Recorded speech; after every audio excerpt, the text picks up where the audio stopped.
ಇದೇನು ಗೊತ್ತಾ ಗೈಸ್, ತುಳಸಿನ ಪ್ರತಿ ಬುಧವಾರ ಕಟ್ಟಿ ಹಾರ ಮಾಡಿ ತಿರುಪತಿ ಗಿರಿವಾಸ ಇಲ್ಲಾಂದರೆ ವಿಷ್ಣುಗೆ, ವೆಂಕಟೇಶ್ವರನಿಗೆ ಹಾರ ಮಾಡಿ ಹಾಕೋದ್ರಿಂದ ದುಡ್ಡಿನ ಅನುಕೂಲ ಆಗುತ್ತಂತೆ. ಮನೇಲಿದ್ದರೆ ಮನೇಲಾದರೂ ಹಾಕ್ಬೋದು, ಇಲ್ಲಾಂದರೆ ದೇವಸ್ಥಾನಕ್ಕಾದರೂ ಹೋಗಿ ಕೊಡ್ಬೋದು. ತುಳಸಿ ಹಾಕೋದ್ರಿಂದ ದುಡ್ಡು ಚೆನ್ನಾಗಿ ಸೇರುತ್ತೆ ಮತ್ತು ನೇಮು ಫೇಮು ಎಲ್ಲ ಸಿಗುತ್ತಂತೆ.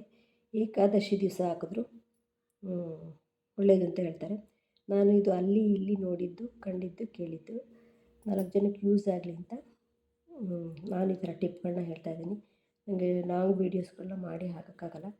ಈ ಥರ ಚಿಕ್ಕದು ಶಾರ್ಟ್ ವೀಡಿಯೋಗಳನ್ನ ಮಾಡ್ತೀನಿ. ಎಲ್ಲರೂ ದಯವಿಟ್ಟು ಸಪೋರ್ಟ್ ಮಾಡಿ, ಲೈಕ್ ಮಾಡಿ, ಶೇರ್ ಮಾಡಿ, ಸಬ್ಸ್ಕ್ರೈಬ್ ಮಾಡಿ.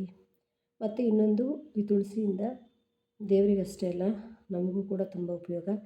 ಈ ತುಳಸಿನ ಕುದಿಸ್ಕೊಂಡು ಕುಡಿದ್ರೆ ದೇಹದಲ್ಲಿ ಇನ್ಫೆಕ್ಷನ್ಗಳಾಗಲ್ಲ. ಮತ್ತು ಶೀತ, ಕೆಮ್ಮು, ಗಂಟಲು ನೋವು ಏನೇ ಇದ್ದರೂ ಎಲ್ಲ ಹೊರಟೋಗುತ್ತೆ. ಇದನ್ನು ಕುದಿಸಿ ಅವಾಗವಾಗ ಕುಡಿಬೇಕು.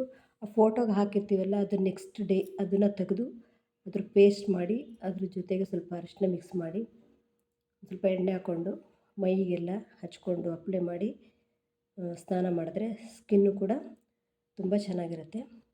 ಎಲ್ಲರೂ ಇದರ ಸದುಪಯೋಗನ ಪಡ್ಕೊಳ್ಳಿ ಅಂತ ಹೇಳ್ತಾ ಥ್ಯಾಂಕ್ ಯು.